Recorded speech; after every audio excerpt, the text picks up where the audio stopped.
ایک سبیل یہ ہے، ادھر دوسرا سبیل رسول اللہ کی طرف سے سیدنا عثمان بن عفان،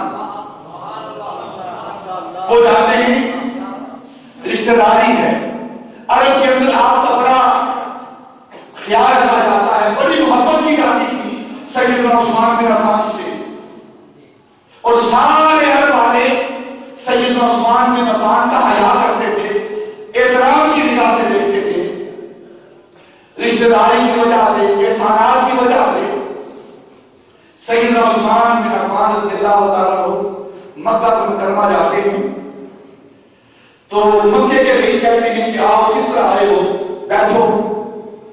آپ ماننے لگے کہ میں رسول اللہ کا سفیر بن کر آیا ہوں، آپ نے مجھے بھیجا ہے اور پیغام دے کر بھیجا ہے، پیغام یہ ہے کہ ہمارا ارادہ فقط عمرے کا ہے اور کوئی ارادہ نہیں، ہم کعبے کی زیارت کریں گے، عمرہ کریں گے، طواف کعبہ کریں گے، صفا مروہ کی سعی کریں گے، قربانی کے جانوروں کو نحر کریں گے، اس کے بعد اپنے وقت واپس لوٹ جائیں گے۔ تو کفار نے کہا یہ بات نہیں ہو سکتی، یہ بات ناممکن ہے، ہم اجازت نہیں دیں گے۔ عثمان تمہارے بہت سارے احسان ہیں ہم پر، تمہارے لیے بات کرتے ہیں، وہ بات کیا ہے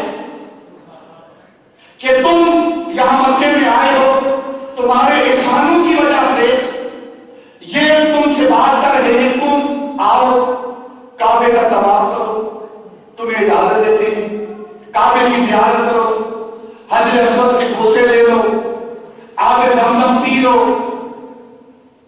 صفا و مروہ کی سعی کر لو، تمہیں اجازت دیتے ہیں، لیکن رسول اللہ کو اجازت نہیں دیتے۔ سیدنا عثمان نے کبھی رضی اللہ تعالیٰ کو جذبہ کیا ہے، جب ادھر کی باتیں ہو رہی ہیں، ادھر حدیبیہ کے مقام پر اس بات کو امام باقری نے نقل کیا ہے، صحابہ آپس میں بات کرتے ہیں، رسول اللہ موجود ہیں، عثمان کتنا خوش نصیب ہے، کعبے کا طواف کر رہا ہوگا، آب زمزم پی رہا ہوگا، حجر اسود کے بوسے لے رہا ہوگا۔ نبی پاک فرماتے ہیں میرے صحابہ میں یہ بات نہیں مانتا،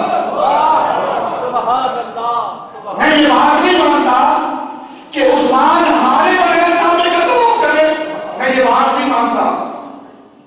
صحابہ کہتے ہیں یا اللہ وہ سارے رہا ہوگا، اسے کون روکنے والا ہے، سارے عرب کے لوگ اس کا حیا کرتے ہیں، آپ مانتے نہیں، میں اس بات کو مانتا، میرا یقین اس بات پر نہیں کہ عثمان ہمارے بغیر کعبے کا طواف کرے گا، حجر اسود کے بوسے لے گا، زمزم پیے گا، صفا و مروہ کی سعی کرے گا، میں محمد اس بات کو نہیں مانتا۔ ابھی ادھر حدیبیہ کے مقام پر یہ باتیں ہو رہی ہیں، ادھر مکے والے عثمان سے کہہ رہے تم طواف کر لو، آپ کہتے ہیں نا میں اپنے آقا کے بغیر طواف نہیں کروں گا۔ اتنی دیر میں خبر پہنچتی ہے کہ سیدنا عثمان بن عفان کو شہید کر دیا گیا، یہ افواہ پھیلتی ہے۔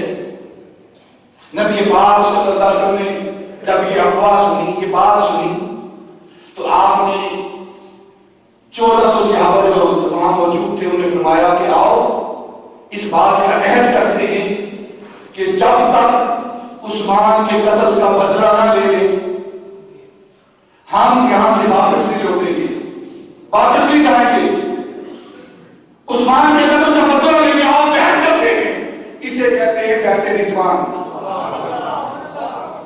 اب یہاں ایک بات عرض کرتا ہوں، کچھ لوگ ہیں جو ہر بات سے نبی پاک صلی اللہ علیہ وسلم کی شان کو کم کرتے ہیں، اور کچھ لوگ ہیں جو نبی پاک صلی اللہ علیہ وسلم کی ہر بات کر کے آپ کی شان کو بیان کرتے ہیں۔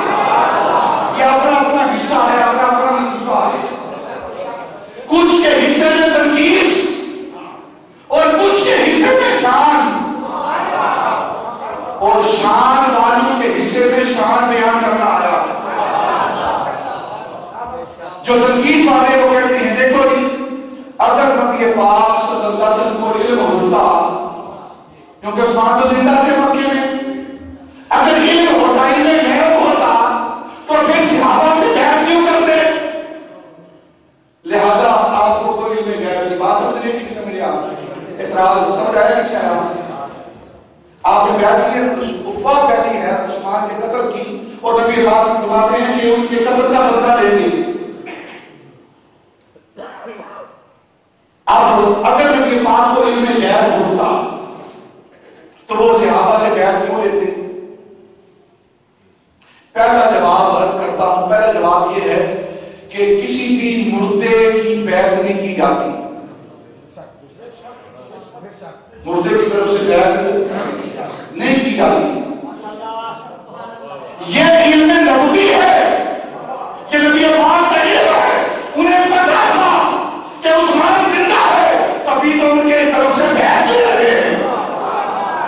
اور دوسری بات اگر نبی پاک صلی اللہ علیہ وسلم کو معاذ اللہ علم نہیں تھا اللہ کو علم تھا.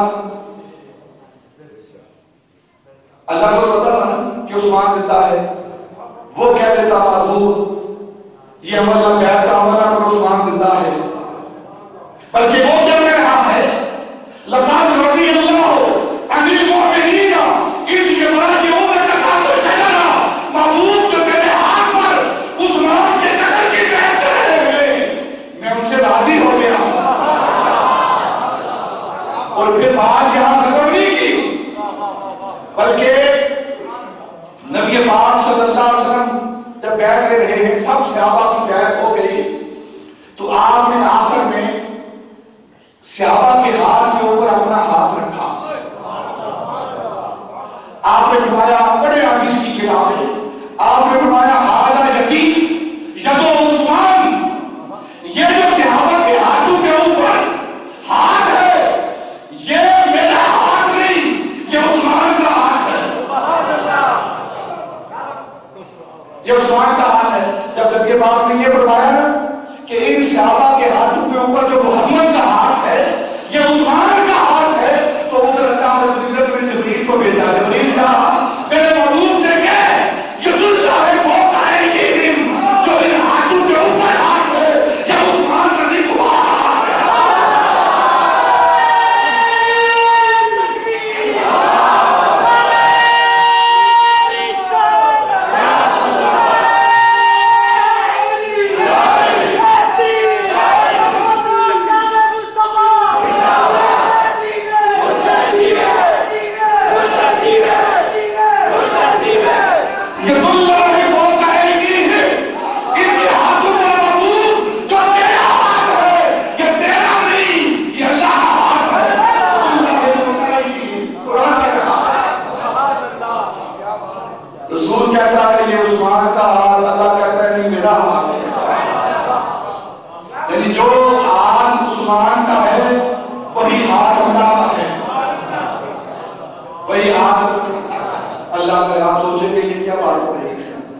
اللہ کا کوئی ہاتھ نہیں. اللہ کا کوئی ہاتھ نہیں. وہ ہاتھوں سے پاک ہے. وہ ہاتھوں سے پاک ہے. اب جو عثمان کا ہاتھ ہے اس کا مطلب کیا ہے کہ ہاتھ تو عثمان کا ہے لیکن عثمان کے ہاتھ کے اندر قوت خدا کی ہے. قوت خدا کی ہے. یہی وجہ ہے جو علماء محدثین نے یہاں سے مفہوم نکالا ہے وہ یہی ہے کہ سیدنا عثمان غنی رضی اللہ تعالیٰ عنہ نے جو قرآن کو جمع کیا ہے اس کی وجہ یہ ہے کہ عثمان کے ہاتھوں سے اللہ کا کلام جمع ہوا ہے. کلام تو اللہ کا ہے لیکن عثمان کے ہاتھوں جمع قرآن جو ہمارے پاس آج صحیفہ ہے یہ عثمان کے لکھا ہوا صحیفہ ہے. تو نبی پاک صلی اللہ علیہ وسلم بات کو مختصر کرتا ہوں. سیدنا عثمان غنی رضی اللہ تعالیٰ عنہ کی بیعت صحابہ سے لی. 1400 صحابہ نے قتل عثمان کی بیعت یہ لی.